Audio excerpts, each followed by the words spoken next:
L'aide américaine contre le terrorisme à l'épreuve de l'efficacité. Une délégation de militaires des États-Unis vient de rencontrer les représentants de la MISMA à ce sujet.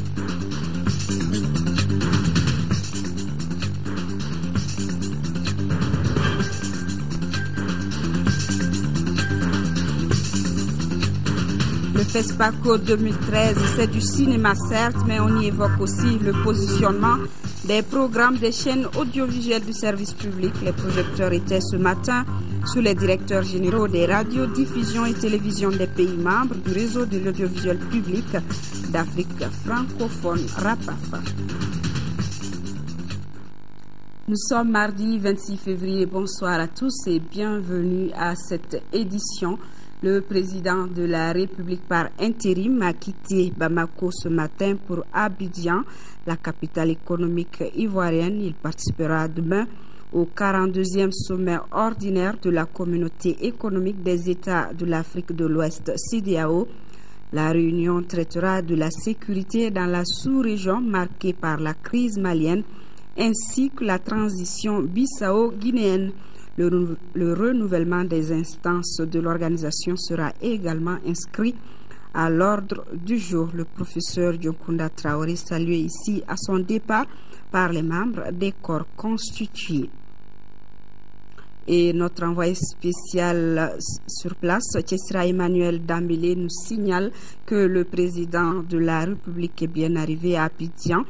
Nous le retrouverons au cours de ce journal.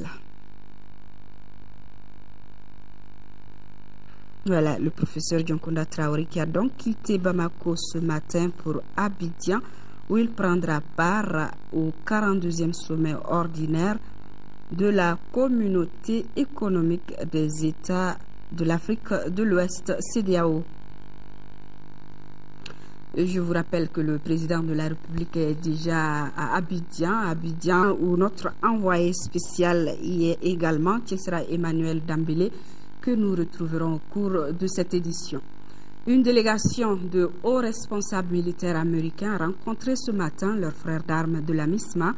Cette rencontre pour évaluer l'efficacité de l'aide américaine dans la lutte contre le terrorisme au Mali. La délégation des chefs militaires américains est conduite par le vice-amiral Joe Leidig, commandant des opérations militaires pour le commandement des États-Unis pour l'Afrique, AFRICOM. Les précisions avec Bourama Traoré. De hauts responsables militaires américains à Bamako pour une mission de prospection.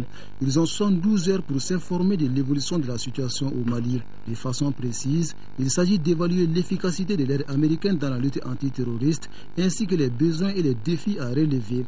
Pour ce faire, les responsables militaires américains doivent s'entretenir avec les commandements des forces françaises et ceux de la mission internationale de soutien au Mali. La délégation américaine a rencontré ce mardi à l'école de maintien de la paix les responsables de la MISMA. Une rencontre qui s'est déroulée loin des caméras et des micros. Un communiqué de presse dont nous avons reçu une copie souligne l'adhésion des États-Unis à la guerre contre les terroristes au Mali. Le texte dit également que le gouvernement américain s'est engagé à travailler avec la communauté internationale pour rétablir la sécurité et la stabilité dans notre pays.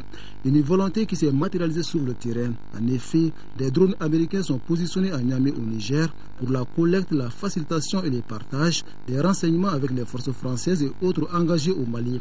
Aussi, les États-Unis s'engagent à soutenir la MISMA à hauteur de 48 milliards de francs CFA. 4 milliards de ces montants sont consacrés à l'appui logistique de base et au transport des troupes, ainsi que des équipements de la CEDEAO. Les hauts responsables militaires américains qui sont à Bamako viennent du commandement militaire des États-Unis pour l'Afrique, AFRICOM. Visite du ministre belge de la Défense au centre d'instruction Boubacar Sadassi de Koulikoro en prélude à la formation des forces armées maliennes par l'Union européenne. Au total, 450 instructeurs européens sont attendus dans ce centre. Le ministre belge de la Défense et son homologue de la Sécurité intérieure et de la Protection civile ont pu constater de visu les préparatifs pour accueillir les instructeurs de Koulikoro, le compte-rendu de Sédou Traoré. C'est au pas de charge que le ministre belge de la Défense a visité le centre d'instruction Boubacar Sadassi de Koulikoro. un centre qui doit abriter à partir du 23 mars prochain la mission de formation de l'Union européenne au Mali, EUTM. Le ministre belge Peter de Crème, accompagné d'une forte délégation, a visité respectivement les chantiers d'aménagement, de construction et d'extension en cours. Il s'agit des bâtiments pour le cantonnement, formation et restauration, l'hôpital militaire, la place d'armes, le terrain sportif, entre autres. En attendant l'arrivée des 200 éléments de la compagnie de sécurité et les 250 instructeurs formateurs, le visiteur du jour témoigne la volonté de son pays à apporter son aide au Mali. On est ici au nom du gouvernement belge pour faire l'évaluation de l'opération Serval. Cette opération qui va se transfigurer dans un délai assez bref dans une opération de l'EUTM. Nous sommes à la disposition, mais c'est bien entendu aux autorités du Mali elles-mêmes à en décider l'encadrement et la façon dont ils seront entraînés. C'est notre soutien que nous apportons en protégeant les instructeurs français. Pour l'instant, les responsables militaires conjuguent leurs efforts pour le respect du 23 mars, la date indispensable pour l'installation et l'accueil de la mission de formation. En attendant l'arrivée des forces étrangères, notamment belges, le commandant du CIK, le Colin Traoré, alors bien quand même, on a fait quand même un tour sur le terrain. Il a quand même fait quand même le tour d'horizon sur l'ensemble des dispositions d'espace sécuritaire qu'ils ont prises au niveau du camp. Alors pour quand même assurer la sécurité du camp, pour que quand les forces étrangères sont là, qu'elles soient quand même pas dans les minimums de sécurité. Le ministre belge a, au terme de sa visite, animé une conférence de presse. Toute chose qui a permis aux autorités militaires et les forces vives de la capitale du Méguétan de comprendre la détermination de la Belgique, un pays qui, selon Peter de Crème, contribue matériellement auprès des forces françaises au nord du Mali.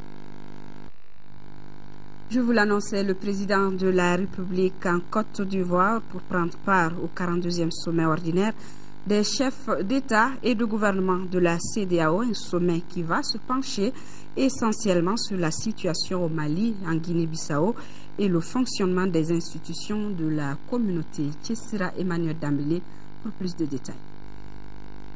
C'est aux environs de midi que le président malien a atterri à l'aéroport de Yamoussoukro, accueilli par le ministre de l'intégration africaine et des Ivoiriens de l'extérieur. Salutations protocolaires d'usage. Le professeur John Kounda Traoré est ici pour prendre part mercredi et jeudi au 42e sommet ordinaire des chefs d'État et de gouvernement de la CEDEAO. Un sommet comme on s'y attend qui va se pencher sur la crise au Mali et la transition en Guinée-Bissau. Il est également attendu que les chefs d'État se penchent sur le fonctionnement des institutions de la communauté. À cause de la crise dans le nord du Mali, la CEDEAO est en train de déployer près de 6 000 hommes de sa mission de soutien au Mali. Cette crise nécessite des ressources financières et si la communauté internationale avait promis fin janvier dernier 298 milliards de francs CFA pour la MISMA, l'armée malienne et l'humanitaire, le point global des sommes décaissées n'a pas été fait. Hier, lors du Conseil des ministres préparant ce sommet des chefs d'État, le ministre ivoirien des Affaires étrangères avait estimé que le relèvement à 8 000 hommes du nombre des soldats africains au Mali s'imposait, ce qui ramènerait l'estimation financière à environ 475 milliards de francs CFA. À l'issue de ce sommet qui doit prendre fin jeudi, le rapport d'activité du président de la commission de la CEDEAO sera examiné.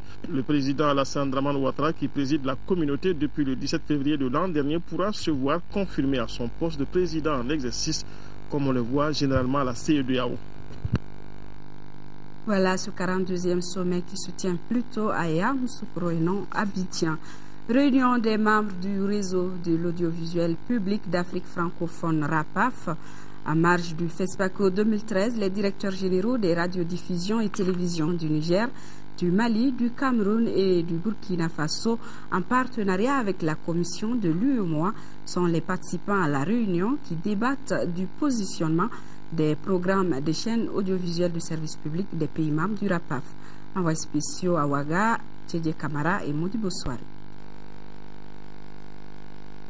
L'axe de réflexion proposé à ce déjeuner de travail entre le RAPAF et ses partenaires était comment le partenariat peut contribuer à la production et promotion du contenu. Au cours de cette rencontre, les directeurs généraux des radiodiffusions et télévisions ont échangé sur des projets de production et de coproduction et exploré des axes de développement pour accompagner les chaînes africaines à positionner leurs programmes sur des marchés internationaux. Qu'un État pris comme tel ne peut alimenter, faire vivre une télévision. Les coûts de production sont énormes. Nous avons beaucoup de choses que nous pouvons partager, ayant des espaces culturels qui sont très souvent les mêmes. Et je crois que si nous avons un partenaire global qui arrive à nous aider à faire de la coproduction, à faire de la production tout simple, à faire des échanges, c'est bien salutaire. Le défi de la mutation de l'analogique au numérique a été l'une des questions évoquées lors de ce déjeuner de travail entre les professionnels du secteur qui se préparent d'ailleurs à faire face à cette mutation imposée par l'évolution technologique. La rencontre a permis également aux participants de partager d'importantes propositions d'action pour traduire en acte l'ambition du RAPAF de développer les échanges dans tous les corps de métier de l'audiovisuel. Aussi bien les échanges de programmes, la coproduction, l'utilisation des archives sont des moyens utiles de maintenir l'attention de nos téléspectateurs et nos auditeurs tout en les enrichissant pour en faire de bons citoyens qui ont une bonne compréhension de ce qui se passe chez eux et de ce qui se passe ailleurs. Cette session de Ouagadougou s'inscrit dans une véritable dynamique de consolidation du partenariat pour promouvoir le service public de la radiodiffusion et de télévision. Nous avions un grand intérêt à accompagner dans le cadre d'une meilleure visibilité des programmes que nous conduisons au niveau de la commission et à accompagner les chaînes de télévision et pour qu'elles puissent s'en faire l'écho. Et naturellement, nous n'avons pas à nous substituer au niveau national, parce que dans le cadre de l'intégration, le principe de subsidiarité fait que l'UEMOA n'intervient que lorsqu'elle peut apporter un bonus, un plus, à l'échelle sous-régionale. Créé en 2007 à Bamako, le RAPAF est un espace de coopération et de partage des radiodiffusions et télévisions francophones d'Afrique pour s'adapter à un environnement fortement concurrentiel marqué par l'émergence de groupes de médias privés. Actualité nationale, inauguration aujourd'hui de la station radio de Diabigué dans le cercle de Nioro du Sahel. La radio qui a une portée de 50 km contribuera à la sensibilisation des populations sur la problématique de développement de la commune. C'était en présence du ministre de l'Action humanitaire, de la solidarité et des personnes âgées qui a aussi inauguré la toute première école du village d'Achor. Envoyés spéciaux Mamadou Bakayoko et Adama Kamara. La commune de Diabigué compte 14 villages. Malheureusement, dans l'une des plus grandes villes de Nioro du Sahel, en saison pluvieuse, impossible pour les populations de se joindre. Y avait-il une autre solution à ce problème au-delà d'une radio communautaire? On n'a plus besoin d'aller à Trongmeni, d'aller à Nioro. On peut avoir tout ce qu'on veut dans notre commune. Et les communes voisines aussi. Tous ces villages qui sont tout autour. C'est une chance pour nous tous. Une opportunité de communication pour tous que le programme d'appui au développement communautaire PADEC entend préserver à tout prix. Il y a des formations qui ont été assurées, d'autres se feront. Nous envisageons d'organiser des visites d'échange avec d'autres radios qui sont fonctionnelles depuis déjà quelques années, notamment la radio de Djidjeni. Et je pense qu'ici, ils auront besoin de s'inspirer de cet exemple-là pour vraiment rentabiliser leur activité. Implantée à hauteur de 28 millions de francs CFA avec une participation de la population qui s'élève à 5%, la radio de Diabigué est l'un des piliers du développement de la zone. La radio comme étant un instrument de développement, je pense que la question ne se pose plus. Ça nous permettra de l'utiliser pour faire passer les messages essentiels, surtout quand il s'agit de l'hivernage, de la prévention des enfants. Vous avez vu la population qui est là aujourd'hui. Elle est composée d'assez de femmes et d'enfants qui sont des groupes cibles par rapport à un certain nombre de choses et qui sont des acteurs principaux de la vie du pays. Aussi faut-il ajouter que la station radio fonctionne 24 heures sur 24 grâce aux panneaux solaires. À 35 km de Diabigué, le PADEC vient d'ouvrir la première école du village d'Achor.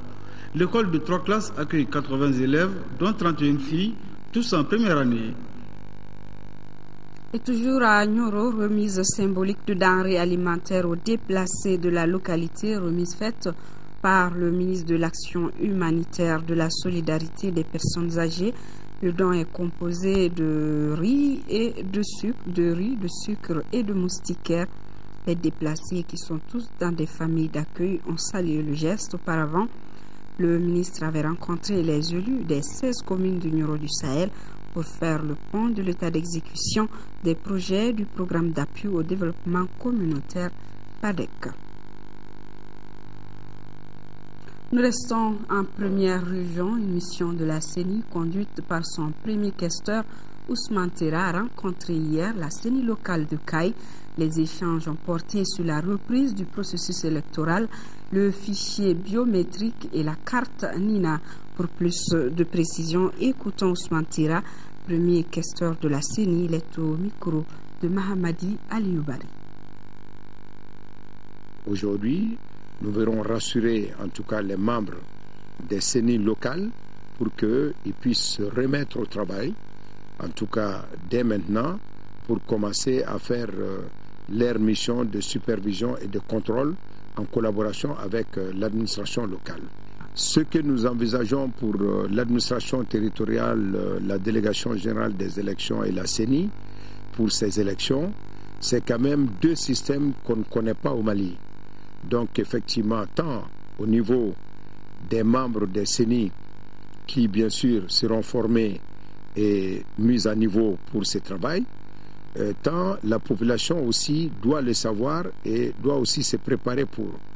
La première, c'est que on va aller vers des élections couplées.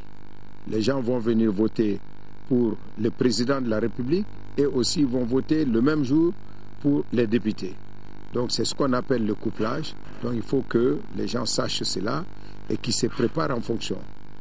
Le deuxième, c'est que on va faire les élections avec ce qu'on appelle le fichier biométrique, c'est-à-dire un fichier qui est basé sur effectivement des photos. Des photos seront là.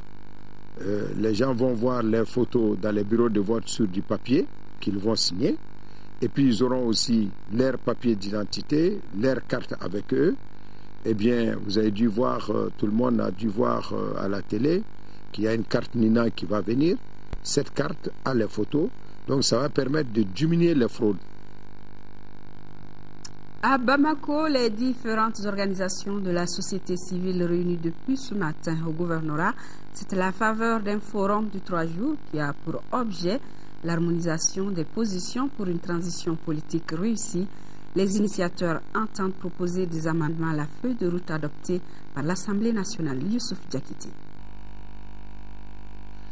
Apporter sa touche à la résolution de la crise que traverse le Mali. Voilà l'intention affichée par les acteurs de la société civile à travers l'organisation de ce forum. Un forum qui entend informer les différentes organisations de la société civile sur le déroulement du processus de la transition et le rôle à jouer par la société civile. L'objectif final recherché est de contribuer à l'harmonisation des positions pour une transition apaisée et réussie. Le forum aujourd'hui est pour nous à la 3e étape des concertations de la société civile pour identifier les actions que non seulement les autres acteurs peuvent jouer, mais surtout les actions que la société civile peut poser dans le cadre du processus de transition politique. La majeure partie des citoyens, en particulier les femmes et les populations en milieu rural, ont peu d'informations sur le processus de la transition. C'est pourquoi, explique le président du Forum des organisations de la société civile, et le document final issu du forum permettra d'atteindre tous ces objectifs. Les assises d'aujourd'hui vont nous permettre encore d'analyser de façon très approfondie la feuille de route adoptée par le gouvernement. Donc, voir si nous pouvons faire d'autres contributions, on va le faire et proposer au gouvernement, mais aussi à l'Assemblée nationale. Ils sont plus de 130 personnes venant de différentes organisations de la société civile à débattre de toutes ces questions. Le ministre de l'intégration africaine et des Maliens de l'extérieur était en mission au Gabon. Il y a rencontré les Maliens à qui il a expliqué le contenu de la feuille de route du gouvernement de transition. Le ministre a également pris en compte la régularisation des Maliens sans papier vivant au Gabon, côté du ministre Maître Demba Traoré. On notait la présence de l'ambassadeur du Mali au Gabon et le président du Haut Conseil des Maliens de l'extérieur de Gabon. Maître Demba Traoré qui était donc en mission au Gabon. Actualité hors de chez nous, succès pour des produits africains au 5e Salon international de l'agriculture de Paris. En effet, l'Organisation africaine de la propriété intellectuelle OAPI, l'Agence française de développement et le Centre de coopération internationale en recherche agronomique pour le développement invitent le grand public à découvrir 3 produits d'exception. Il s'agit du miel blanc, du poivre de Penja et du café. Ces 3 produits issus de terroirs africains sont les premiers à se voir décerner une indication géographique protégée par l'OAPI. Coton, beurre de karité, mangue, les produits de l'agriculture et de la gastronomie africaine s'exposent à Paris au Salon de l'agriculture, espérant séduire les consommateurs européens et s'ouvrir de nouveaux marchés. C'est déjà le cas du jus de bissap qui a fait son apparition dans les supermarchés suisses et français. C'est également le cas du poivre blanc de Penja, du miel d'Oku et du café Ziama, premier produit du terroir africain à avoir obtenu une appellation contrôlée. Une reconnaissance et une distinction pour ces produits d'exception qui ont dû répondre à un cahier des charges exigeant afin d'obtenir ce label appelé indication géographique protégée. Je prends le café du Ziama. C'est un café perdu, c'est seulement quelques opérateurs qui savaient que c'était du bon café. Et qu'est-ce qu'ils faisaient? Ils prenaient ce café-là, ils le payaient au même prix que les autres, ils le mélangeaient et le paysan restait dans son coin, il ne gagnait rien. Alors, vous voyez, donc, avec ces systèmes d'indication géographique, ça va nous permettre d'aider sérieusement les producteurs et aussi de créer de la valeur, de créer de l'emploi. Si le miel blanc d'Oku n'est guère connu en dehors des pentes volcaniques du mont Cameroun où il est récolté, le poivre de Penja est lui déjà prisé par les grands restaurants du monde entier. Le poivre planté à Penja s'exprime d'une manière extraordinaire dans les assiettes. Bon, moi, par exemple, je ne peux pas manger sans le poivre de Penja. Donc j'imagine que c'est le même effet que ça fait aux grands cuisiniers. Nos efforts pour atteindre un haut standard de qualité nous permettra d'augmenter nos prix. Atteindre cette indication géographique protégée, c'est l'assurance de valoriser nos produits, de les rendre plus visibles et d'obtenir une meilleure rémunération. D'autres produits du terroir devraient ainsi obtenir ce nouveau label promu par l'Organisme africain de la propriété intellectuelle, s'assurant ainsi des débouchés plus durables pour les petits producteurs.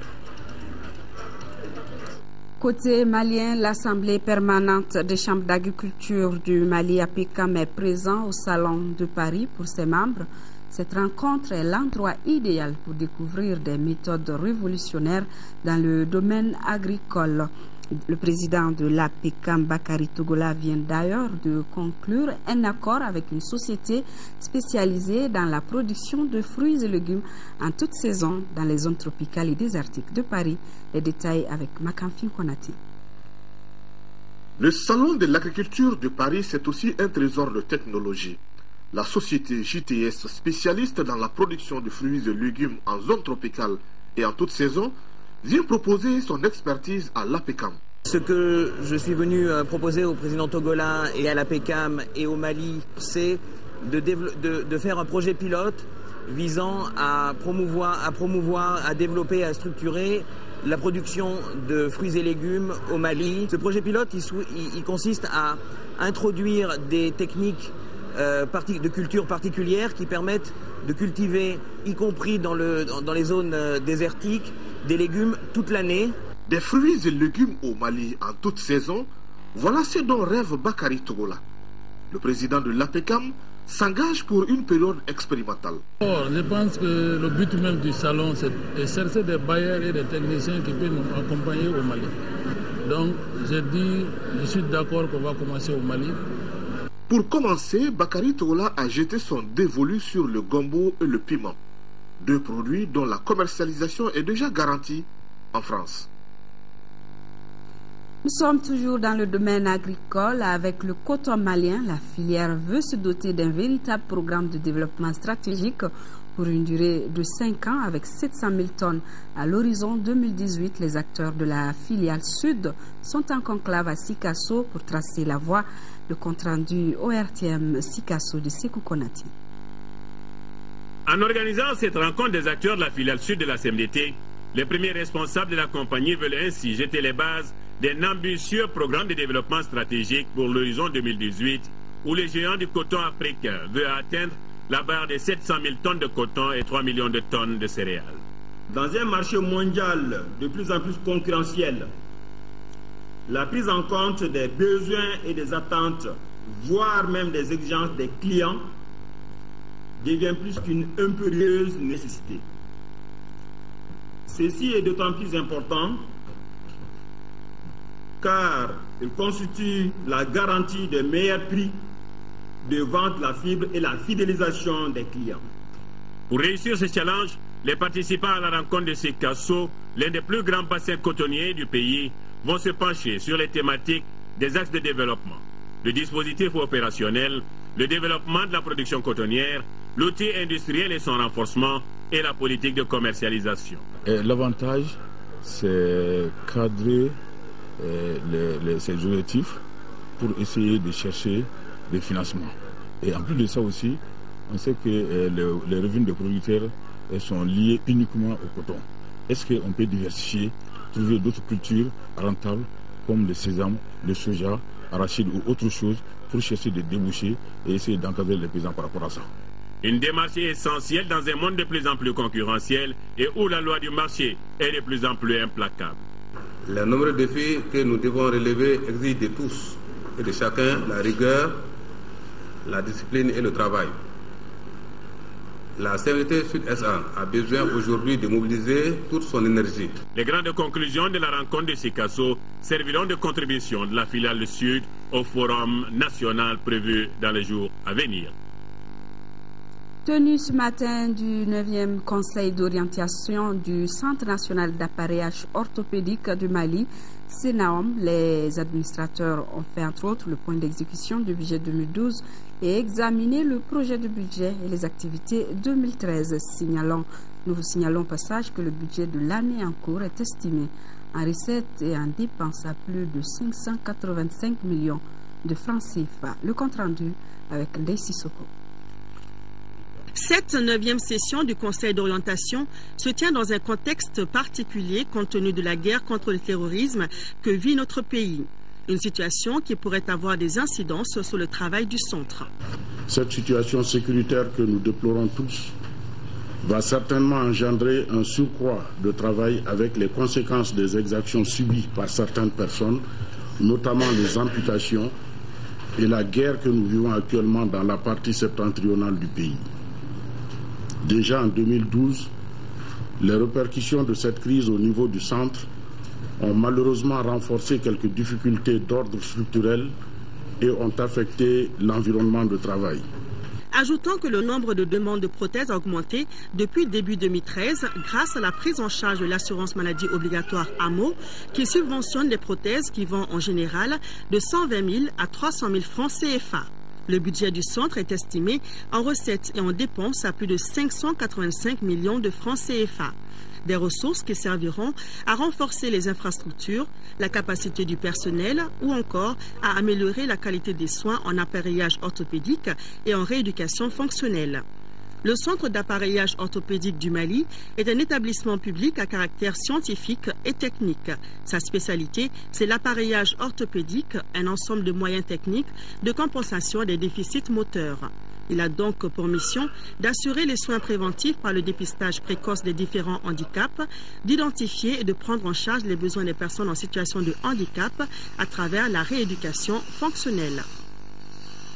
Ce communiqué avant la page sportive, le gouverneur du district de Bamako invite les bénéficiaires de parcelles de terrain sises dans la zone des immeubles de l'hippodrome en commune 2 du district de Bamako à s'acquitter des frais de viabilisation afférents à la cession au plus tard le 20 mars 2013 sous peine d'annulation sans préavis de la dite cession.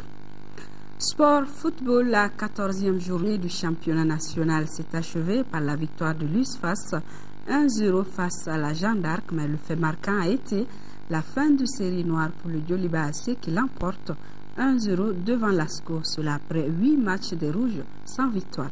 Aljumatina.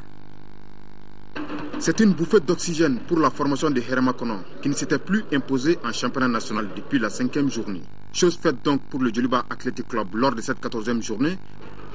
Le but du nouveau transfuge Bokar Sirigi Kone Tori à la 39e minute qui libère les Rouges de Bamako. Probablement d'une autre désillusion, cette fois-ci face à l'association sportive de Korofina. Puisque pendant les 90 minutes, les Rouges ont eu énormément du mal à trouver la moindre faille dans le camp de l'ASCO, qui non plus ne s'est procuré aucune occasion. Finalement, avec cette courte victoire, c'est un nouveau vent qui souffle du côté du Djoliba Athletic Club. Elle est attendue parce que je disais que depuis qu'on est revenu de la Coupe d'Afrique, on a eu beaucoup de problèmes avec les va-et-vient des joueurs, j'ai dit. Quand il s'agit de préparer un match, à la dernière minute, on t'appelle pour te dire qu'il y a un joueur qui a voyagé, donc c'était vraiment difficile. Et les nouveaux aussi sur lesquels on comptait, il y a eu certains qui sont blessés par rapport à la condition physique dont la plupart n'étaient pas habitués. Je pense que cette victoire va nous faire du bien, donc surtout ça va nous servir de préparation pour la Coupe d'Afrique. Largement distancés par le leader, les Rouges de Bamako 5e avec 22 points n'envisagent désormais que la 2e place. Peu après, l'USFAS en jaune et la Jeanne d'Arc de Bamako, deux formations dans le ventre mou du classement, ont impérativement besoin de points pour entrevoir la suite avec espoir. Ainsi, l'USFAS va faire la course en tête à partir de la 13e minute par Mamadou Maguiraga. Si l'USFAS n'arrive pas à conserver son acquis à chaque fois qu'elle marque, cette fois-ci, elle n'a pas lâché prise. 1-0 pour l'Union sportive des forces armées et de sécurité. Une victoire si précieuse.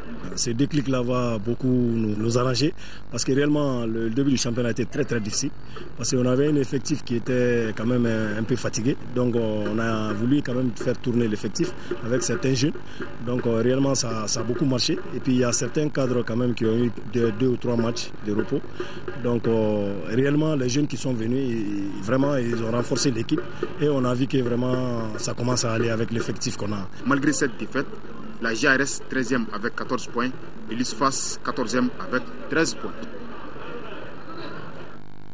Une page noire dans ce journal, l'administrateur civil Sega Abdoulaye, chevalier de l'Ordre national du Mali, a été accompagné aujourd'hui à sa dernière demeure par de nombreux parents, amis et anciens collaborateurs. C'était au cimetière d'Amdalaï, le reportage de Papa Omar Diop.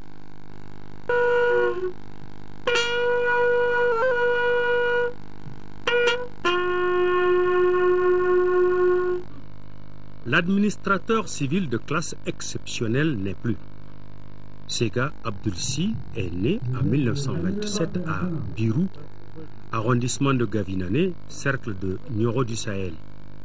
Et dès le 12 avril 1948, sert son pays avec une carrière d'administrateur bien remplie. De son premier poste à Kolokani jusqu'au dernier comme chef du secrétariat particulier au ministère de la Défense, Segassi aura servi pendant 34 ans, 8 mois et 18 jours comme chef d'arrondissement à Boni le 1er août 1960, puis Ngouma le 1er mai 1961, commandant de cercle de Koutchala et de Menaka, conseiller aux affaires administratives et judiciaires des gouverneurs de Mopti, Gao et Sikasso, Sega a bien mérité la reconnaissance et le respect de nombreux cadres du Mali naissant qui ont pris la relève de l'administration coloniale et aussi le constat élogieux de la grande chancellerie des ordres nationaux. Mais ceci a posé sa pierre dans la constitution du Mali par les faits et gestes, l'a imprimé dans les localités où il a eu à exercer ses fonctions d'administrateur hors pair. Retraité mais pas usé, en janvier 1983, il sera coordonnateur régional de l'AMPPF, puis président du comité de la Croix-Rouge malienne en 4e région. Une vie professionnelle pleine, un vécu social toujours actif et patriarche d'une grande famille du Bundu, Segassi, administrateur civil de classe exceptionnelle, chevalier de l'Ordre national du Mali, repose au cimetière de Amdalaï pour l'éternité. Que son âme repose en paix. Fin de cette édition. Merci de l'avoir suivi. L'info continue sur notre site internet www.ortm.sn. .ml. Bonsoir à tous ceux qui nous suivent de hors du Mali et une pensée profonde à nos compatriotes réfugiés ou déplacés. À demain 18h. Merci.